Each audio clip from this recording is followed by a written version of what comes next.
I got the press release for this Operation Christmas Give Back, and this is the third year going with this. And Carrie, I was really moved by your Instagram live. You were talking about how you had something similar like this growing up, where you just really wanted a sports bra that you just like your family couldn't afford it, and then you got it through this program. I was so touched by this. I guess talk about the story in the background because this is the third year you guys have been doing this, right?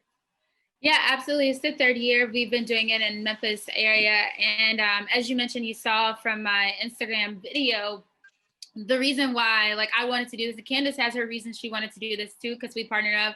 We're close friends. We go all the way back to Memphis. But my mom was a single parent mom. My mom worked a couple jobs, to make ends meet. She was always hustling, coming up with new innovative ways to just like I said, make ends meet. But the biggest thing is I was always an athlete from young age, and I did want a sports bra at the time. And when at the time, I remember asking her for a sports bra, and she didn't have it in her funds and budget to do so. And I felt just like bad about it because I felt like all the other kids at school or the kids I played soccer with or ran track with all had sports bra. They had the brand new Nikes and new shoes and stuff. And I remember I was a part of a YMCA program back in Virginia, and they had said, "Hey, you select group of kids got invited to go on a shopping. No, got you select group of kids actually got invited to go on a field trip. They told us we're going on a field trip because of our exceptional grades, or we were nominated by people. So I was super excited, and I remember hopping on a bus, thinking I'm going on a field trip, not sure where we're going. We get to a Target, and I'm like, field trip to Target? What's going on? So we walk into Target, and they say, hey, so you guys were actually selected, handpicked to receive a shopping spree. And I think at the time it was $500, like a $500 shopping spree. And every kid's mouth just dropped. And my mouth dropped. And I remember just crying. I remember falling on my knees crying. I remember just like thinking like this can't be possible. Is this really real? And I have bought everything. I bought a sports bra. I remember buying stuff for my mom, my sister, my teachers. I was just like, I felt like this experience had to happen again. It impacted and changed my life forever. And don't get me wrong, I'm always appreciative of everything that my mom did do. Yeah. But I know that beyond that, I think it's the community that really helps and chips in and bring more hope to the situation. And that's what was presented to me by not only Target, but the YMCA. It was a football player that also co-sponsored the event with them. And I still got my little certificate that's in my like photo album. And now Oh. we replicated it 3 years in a row later. And I'm sure Candace can tell you how many kids we did our first year, second year, and what we're doing this year too. Yeah, Candace, tell us, fill us in. Yeah. So our first year, we started off with what, 10 kids, and then second year 28, and this year we have set the goal at 75, and we are meeting that goal. And I'm so excited. One of the main reasons that I know that I personally wanted to do it is just because this has been such a tough year for everybody, and ourselves included. However, myself and Carrie are in such an incredible position to be able to work hard and see the benefits of working hard. And the city has just made us the women that we are today. And so, like, I mean, what else do you do but go back to your city, go back to your stomping grounds, and make sure that you take care of those that are coming up. I know that Carrie's experience with the YMCA, with that shopping spree that she received, that was a surprise. That's been such a that changed her life. And so I just think that like these kids, like even though the world is in a different state right now, even though they may not be in the best home situations, they may not feel like they're receiving love, or they've had tragedies happen. There is somebody that care. There is somebody that's trying to give them the assets and the necessities that they need to make sure they are, amazing citizens and able to do what they need to do when they graduate and become productive and amazing members of the society, and then they can give back. So it's just all about keeping it full circle. And I know, like, man, when I was reading the articles, even though I live out in LA, Carrie included, I saw how many families in Memphis were out of power. Like MLGNW had cut off 30,000 families Oh, homes so of sad. 30,000 families after the deferment period, because like most major companies, including utility companies, the major one in Memphis being Memphis Light, Gas and Water, they gave them a period to pay bills, and then when things slow down, and after that time, which I believe for most people was 3 to 4 months, 30,000 families didn't have utilities. And so I'm like, yo, that shows the state of where the everyday American is in this country. And we are all, a lot of people are a paycheck away from not being able to make ends meet and not being able to pay their bills. So, with this Christmas, it's going to be a tough Christmas for a lot of people. So at least do what we can to elevate as many people as God allow us to. Well, bless both of you that you've given back in this. So you've done some events already, right? Yeah, December 18th through the 19th, we actually did December 17th, 18th, and 19th, we did the financial literacy workshop, which we partnered up with the Federal Reserve Bank. We also made sure that the kids understood financial literacy, which is something extremely important to us. We feel that, 41% of the kids in the Memphis area, as of statistics from 2019, were on the poverty line. And when they did those stats, it was saying 2 to a household or more. So in order to move and change somebody's position of the way that they think about money, we have to teach them and educate them on that so they can apply those skills and utilize those new form, learnings. So that's what we did. We required them to do a 3-day financial literacy course in order to be in it. They didn't know that they were going to get a shopping spree. They just knew they were going to get some type of incentive. And the incentive could have been a Christmas present. It could have been anything. We did tell them. They did find out. They did go wild and excited. And the parents were like, oh my God. And yeah. Yeah, and then you got the shopping spree is coming up on the 21st through the 23rd, right? At different Target locations around Memphis. Yeah. Yes, it is. The shopping spree is tomorrow to Wednesday from 8:30 to 10. We are also doing, and Candace, you can tell, we're also doing food baskets for each of the families, which will provide them 1 to 2 weeks of food. We're also taking them out to eat, which I'll let Candace talk about that too.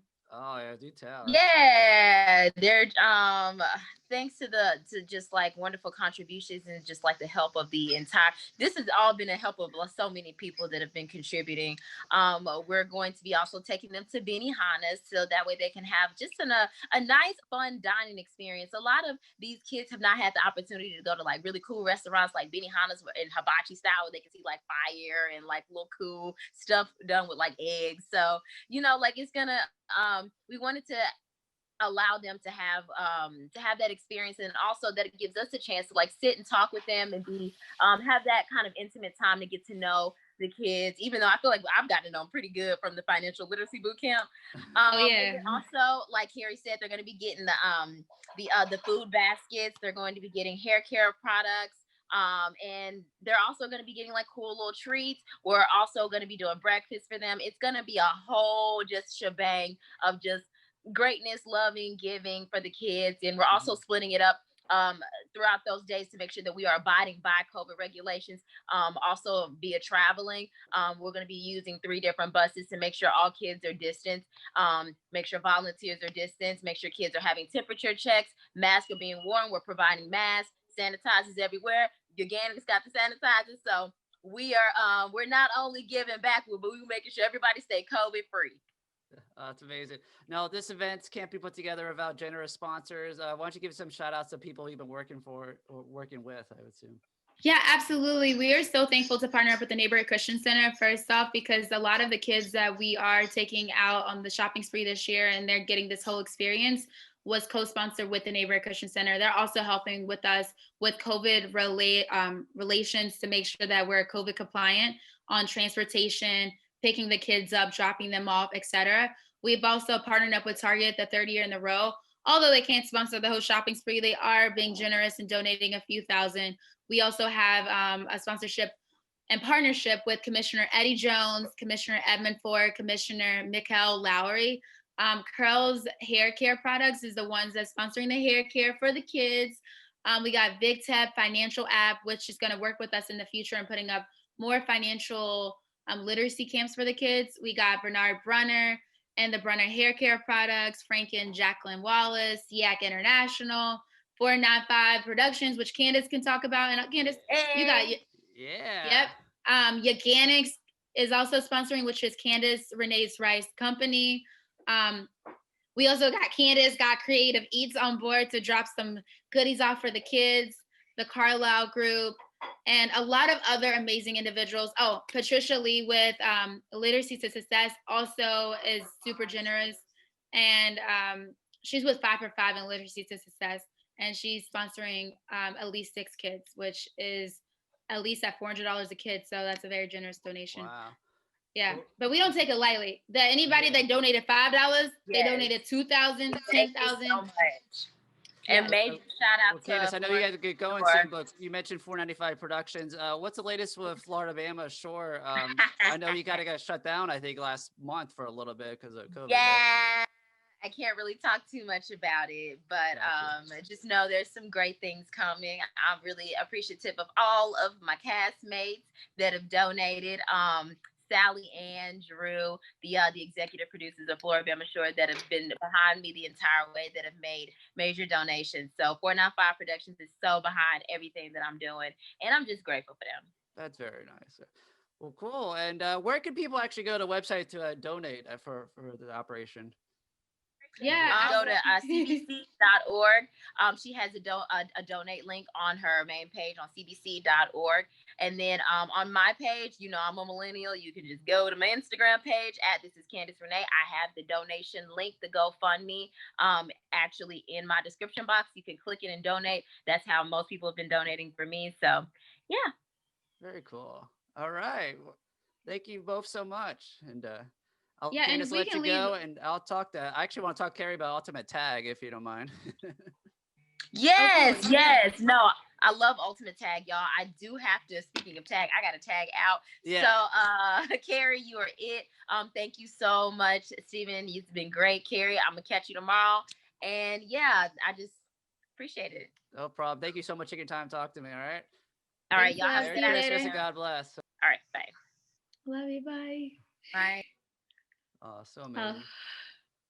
Well, I say my kids and I all loved watching Ultimate Tag. What was it like playing as your character? I think it was Banshee. Banshee, yes. I mean, you were so amazing jumping over the place in that, Thank you. It was so crazy to play the Banshee. It's definitely an alter ego character because a lot of people. It's so funny. I feel like it was so much fun, first off, to answer your question, playing the Banshee, because it was just totally opposite of like kind of who I am and what I do, and me screaming around, jumping around, scaring people. It was just so much fun. I'm like, oh my God, I want to play the villain like in a big box office movie, which will happen. But I will also say, like, people, you would follow me on social media afterwards, or they'll hit me up and they'll be like, oh my God, who is this girl? You're nothing like the Banshee. Like, can you do the scream for me? Like, you are so well put together. I'm like, oh, it's just for fun. Oh, I love that. Well, yeah, I'd love to see you as a villain someday, but you also played a hero from Black Panther. And I know it's kind of sad to bring up, but I also feel like we talk about him, we honor him in a way. I mean, just what was it like working with him on set, and where were you when you found out about this terrible news? Because I mean, yeah, working with Chadwick Boseman was an absolute honor and pleasure. Yeah. He is so disciplined in his work and so passionate about his craft. He is not only, like, you can tell his discipline and character shines through, but he's also super serious about what he does. But then he has a sense of humor, right? And sometimes he says stuff to you and you're like, hold up, that was kind of rude. And he'll come back and I was just joking, right? And I'll be like, oh, okay, because I kind of really took it to heart. And I would say not only working with him on Black Panther was like a dream come true, and to just see him and his work and his play and how he interacted with everyone, from the crew members behind the scenes to every stunt performer to every cast member, was just like a proof of his character and his presence, right? Mm. And I think that, especially knowing that he fought for over 4 years in silence, and even throughout that process of Black Panther filming, was just like mind blowing to me. And I've had an opportunity to volunteer with him with an organization that donates to World Hunger. And I remember just interacting with him, and we would talk about things, and he offered me advice on not allowing Black Panther to be my last biggest credit, and that to stay disciplined, and do I really want this, and to really go after it. And hearing all that advice really just changed my life. And he gave me more stuff that I don't really discuss, but I would say, like, his presence can be not only seen but felt, and not only when you're with him in person, but when you're watching him on TV. And I guess the last thing I would say about him is that he was so purposeful with his vision of what he wanted to share via film. And he wanted people to see and transform their vision of how they look at of a black man on TV, on the characters they can play, from his characters of like 42 playing Jackie Robinson to his character of like the most recent thing, which is a Maroney. I can't think right now. Ma Rainey, which I'm not sure if you've seen his performance, but No, I I don't was think just no. bawling. I couldn't believe it. I was just like, I can't believe, like, the words are even more powerful now that he died. And to answer your question on Yeah. where I found out, I was just leaving a gun range actually, training there with some other actors for a new project coming up. And I remember driving and someone called me and they said, "Did you get the news?" And I said, "What news?" Yeah. "Chadwick Boseman just passed away." And I was in a panic attack, a shock. I had to pull over inside the road for like 2 hours. I couldn't believe it. And I couldn't stop crying. Um, Yeah, I was moved. and You then did like kind of Instagram live and kind of, I mean, you had no words and it kind of like all of us were in shock that it was like, and it's weird watching Black Panther again, knowing that he was going through all this while keeping that muscular shape and seeing the impact they had on so many people around the world for that performance. And obviously Jackie Robinson in 42 and his other stuff. It's, oh my goodness. I feel, yeah. I deal with anxiety problems and some back issues. And I was like, well, when I have bad days, I'm like, well, he did all that while did an amazing performance. I think I can handle this. So Yeah, very exactly. inspiring, you know. Well, I I know you got to get completely get. going. Thank you so much taking your time and good luck to. I can't wait to see some posts on your social media, the face of these kids when they're doing their shopping for you. Yes, I'm excited. I can't wait to post about it too. And I really appreciate you so much for sharing the good in the world via your platform and everything that you're doing. Yes. And Well, thank you. I mean, I feel like I'm giving back, even though it's just kind of getting the word out there. But it's like, I mean, Yeah. I love your personal story behind this, and look forward to the fourth one next season, or next year. Absolutely. And one, I guess the last thing I want to say is like everyone has a story, right? We all Mhm. have different things that happen. And along the way, I feel like there's always going to be obstacles in our way. My mom was single parent. My mom was working a couple jobs trying to make ends meet. And throughout the way, sometimes we would be in the up and sometimes we would be in the down, and we would be at a gas station or we'll be at a church or we're traveling or moving or something. And there was these people, what I call angels, that would stop by and just say they'll offer or they'll give my mom $20 or something, and we needed the gas money, at that time. And just as simple as that, right? That changed our lives. I saw that clear in my eyes. I hear my mom talk about those experiences, and it transformed the person I am. And just imagine whoever's listening to this later, what if we can just transform one person's life? Even if it's $120 one time a month, even if it's just buying the person behind you their meal, what can you do to be a seed in someone's life to plant hope? And then that hope then will in return transform. You see, we're doing 76 kids this year. Last year, 28, the year before 10. If it wasn't for those people that gave back like that to me, I don't know where I would be given. So we all have a part to make the world a better place. So Thank you. thank you. Well said. The last place, last time, where's the website we can go to donate one more time? Yes, cbseed.org. C as in Charlie, B as in baby, seed, SEED.org. And you can also donate through the Rice Foundation as well. All Thank you. right. Thank you so much and take care and God bless. Thank you. God bless you too. Take care. Bye.